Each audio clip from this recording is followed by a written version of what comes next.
শুক্রবারীরা যারা করেছে চিহ্নিত হয়ে গেছে। একদিনের নোটিশে শিয়ালদহ থেকে ধর্মতলায় নেমে আসা এই অভূতপূর্ব জনসমুদ্র কি তবে সদ্য ক্ষমতায় বসা মুখ্যমন্ত্রী শুভেন্দু অধিকারীর অহংকার ও দম্ভের চরম জবাব? ক্ষমতা হাতে পাওয়ার মাত্র 2 মাসের মাথায় শুভেন্দু অধিকারীর কোন বিতর্কিত মন্তব্যে আজ তেতে উঠল গোটা বাংলা? পশ্চিমবঙ্গে কেন আন্দোলন চলতে দেওয়া হবে না? আন্দোলন করতে হলে দিল্লি বা বিরোধী রাজ্যে যান। শুভেন্দু অধিকারীর এমন স্বৈরাচারী হুঙ্কার কি উল্টো তার নিজের রাজনৈতিক ভিত্তিকেই চরম ঝুঁকিতে ফেলে দিল? মুখ্যমন্ত্রী হয়েই কি তিনি নিজেকে এই রাজ্যের একমাত্র ভাগ্যবিধাতা ভাবতে শুরু করেছেন? আর তার এই দম্ভপূর্ণ মন্তব্যের পরই কিভাবে রাতারাতি ক্ষোভে ফেটে পড়ল রাজ্যের হাজার হাজার ছাত্র ও যুব সমাজ?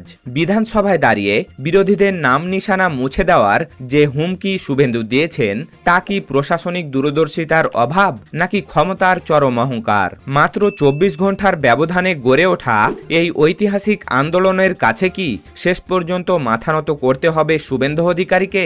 এসব বিস্ফোরক ও চাঞ্চল্যকর প্রশ্নের উত্তর এবং রাজনীতির পেছনের সম্পূর্ণ রাজনৈতিক বিশ্লেষণ থাকছে আজকের এই বিশেষ প্রতিবেদনে। তাই চ্যানেলে নতুন হলে অবশ্যই চ্যানেলটি সাবস্ক্রাইব করতে ভুলবেন না। সম্প্রতি বিধানসভায় দাঁড়িয়ে মুখ্যমন্ত্রী শুভেন্দু অধিকারী এমন এক বিতর্কিত বক্তব্য রেখেছেন যা আক্ষরিক অর্থেই সাধারণ মানুষের গণতান্ত্রিক অধিকারকে পদদলিত করার শামিল। তিনি স্পষ্ট ভাষায় হুঙ্কার দিয়ে বলেছেন, আন্দোলন করতে হলে দিল্লি গিয়ে করতে হবে অথবা ইন্ডিয়া ব্লকের কোনো রাজ্যে গিয়ে আন্দোলন করতে হবে। পশ্চিমবঙ্গে কোনো ধরনের প্রতিবাদ বা আন্দোলন চলতে দেওয়া হবে না। তিনি এমনকি চরম হুঁশিয়ারি দিয়ে বলেছেন যে এই নির্দেশ না মানলে আন্দোলনকারীদের বাধ্য হয়ে অন্য রাজ্যে চলে যেতে হবে। বিধানসভায় দাঁড়িয়ে একজন নির্বাচিত জনপ্রতিনিধি হিসেবে বিরোধী দলের নাম নিশানা মুছে ফেলার এই হুমকি রাজনৈতিক অঙ্গনে চরম ক্ষোভের জন্ম দিয়েছেন। মুখ্যমন্ত্রী হওয়ার পর তার এই অহংকার দেখে মনে হচ্ছে তিনি নিজেকে দেশের প্রধানমন্ত্রী সমকক্ষ বা তার চেয়েও বড় কিছু ভাবতে শুরু করেছেন। কিন্তু বাস্তব চিত্রটা কি সত্যি তাই? বাস্তবতা হলো দেশের প্রধানমন্ত্রী নরেন্দ্র মোদী যে ছাত্র ও যুব আন্দোলনকে একসময় তুচ্ছ তাচ্ছিল্য করতেন এবং ভাবতেন কিছুদিন পর এমনিতেই আন্দোলন মিলিয়ে যাবে, আজ সেই একই কেন্দ্রীয় সরকার বাধ্য হয়ে আন্দোলনকারীদের সাথে আলোচনার টেবিলে বসছে। যে সরকার এতদিন পুলিশ প্রশাসন নামিয়ে এবং রাজনৈতিক ক্যাডার ব্যবহার করে আন্দোলন স্তব্ধ করতে চেয়েছিল, আজ তারা ব্যাকফুটে। এমনকি এই আন্দোলনের পেছনে ডিপ টেস্ট, বিদেশি ফান্ডিং বা দেশদ্রোহিতার ষড়যন্ত্র খোঁজার যে চেষ্টা করা হয়েছিল তা ব্যর্থ হয়েছে। কেন্দ্রীয় সরকারের সাথে কংগ্রেস জনতা পার্টির প্রায় 2 ঘন্টা ব্যাপী এক দফার একটি গুরুত্বপূর্ণ বৈঠক অনুষ্ঠিত হয়েছে। এই বৈঠকে আন্দোলনকারীরা স্পষ্ট 3টি দাবি তুলে ধরেছেন। বিতর্কিত কেন্দ্রীয় শিক্ষামন্ত্রী ধর্মেন্দ্র প্রধানকে অবিলম্বে পদত্যাগ করতে হবে, আন্দোলনে প্রাণ হারানো ও আত্মঘাতী হওয়া পড়ুয়াদের পরিবারকে 1 কোটি টাকা করে ক্ষতিপূরণ দিতে হবে, আন্দোলনকারীদের বিরুদ্ধে দায়ের করা সমস্ত মিথ্যা আইনি মামলা অনতিবিলম্বে প্রত্যাহার করতে হবে। কেন্দ্র সময় চাওয়ায় আগামীকাল আবারও নতুন বৈঠক ডাকা হয়েছে। এই অনিশ্চয়তাই মূলত সাসপেন্স আরও বাড়িয়ে তুলেছে। পশ্চিমবঙ্গের বর্তমান রাজনৈতিক পরিস্থিতিতে মুখ্যমন্ত্রী যেভাবে ছাত্র সমাজকে বাংলায় আন্দোলন না করার ফরমান দিয়েছেন তা রাজ্য জুড়ে এক গভীর আশঙ্কার জন্ম দিয়েছে। আজ যেসব যুব সমাজ রাস্তায় নেমেছে তারা কোনো নির্দিষ্ট রাজনৈতিক দলের কেনা গোলাম নয়। তারা এই দেশের ভবিষ্যৎ এবং নিজেদের মৌলিক অধিকারের দাবিতে রাজপথে দাঁড়িয়েছে। কিন্তু মুখ্যমন্ত্রী শুভেন্দু অধিকারী তাদেরকে দিল্লি বা অন্য রাজ্যে যাওয়ার পরামর্শ দিচ্ছেন। প্রশ্ন উঠছে, এই রাজ্যে কি কেবল ক্ষমতাসীন দল এবং তাদের পোষা বি টিমেরই মিছিল সভা করার অধিকার থাকবে? আকম্বিকভাবে বা যোগ্যতার বাইরে গিয়ে ক্ষমতার চেয়ারে বসলে মানুষের অহংকার যে এক লাফে বেড়ে যায়, শুভেন্দু অধিকারীর আচরণে সেটাই প্রকাশ পাচ্ছে।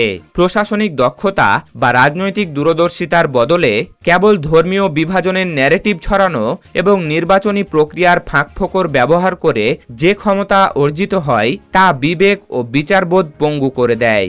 ভোটে জিতে এসে মুখ্যমন্ত্রী আজ নিজেকে এই রাজ্যের ভাগ্যবিধাতা ভাবতে শুরু করেছেন। তার অনুমতি ছাড়া কেউ কথা বলতে পারবে না। এই রূপ কি কোনো গণতান্ত্রিক রাজ্যের নাকি উত্তর কোরিয়ার মতো স্বৈরাচারের? আজকের এই আন্দোলন কেবল কলকাতার রাজপথে রাজপথেই সীমাবদ্ধ নেই। দিল্লির যন্তর মন্তর থেকে শুরু করে গোটা ভারতে এর তীব্র রেশ ছড়িয়ে পড়েছে।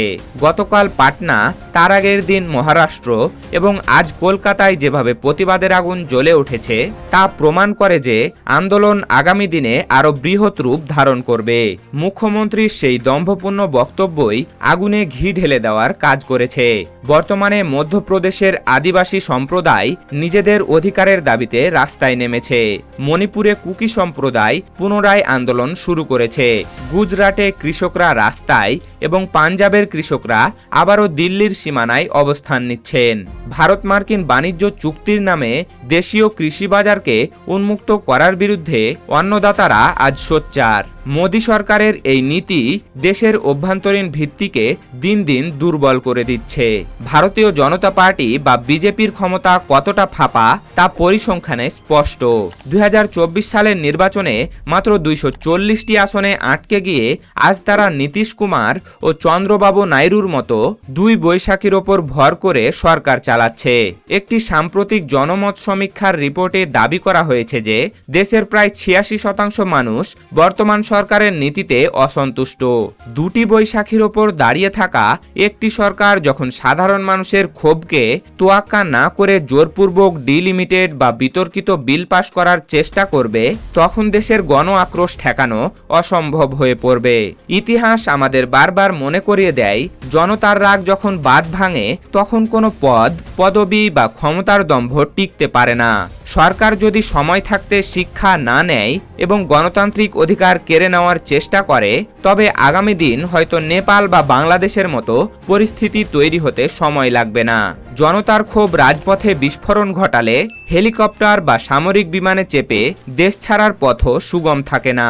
গণতন্ত্রের প্রধান ভিত্তি হল জনগণের মতামত ও রাজপথে প্রতিবাদ করার স্বাধীনতা। আজ শিয়ালদহ থেকে ধর্মতলার এই অভূতপূর্ব মিছিল প্রমাণ করে দিয়েছে যে শাসকের দম্ভের চেয়ে জনতার অধিকারের লড়াই সবসময় অনেক বেশি শক্তিশালী। দর্শক, মুখ্যমন্ত্রী শুভেন্দু অধিকারীর বাংলায় আন্দোলন চলবে না সংক্রান্ত বক্তব্য এবং রাজপথে ছাত্রদের এই বিশাল জমায়েত নিয়ে আপনার কি অভিমত? আপনার মূল্যবান চিন্তাভাবনা দেশ ও রাজ্যের রাজনীতি, অন্তরালের খবর এবং এমনই সব বিশ্লেষণধর্মী ভিডিও পেতে আমাদের চ্যানেলটি সাবস্ক্রাইব করে বেল আইকনটি বাজিয়ে রাখুন। দেখা হবে পরবর্তী ভিডিওতে। সেই পর্যন্ত ভালো থাকুন, সুস্থ থাকুন। ধন্যবাদ।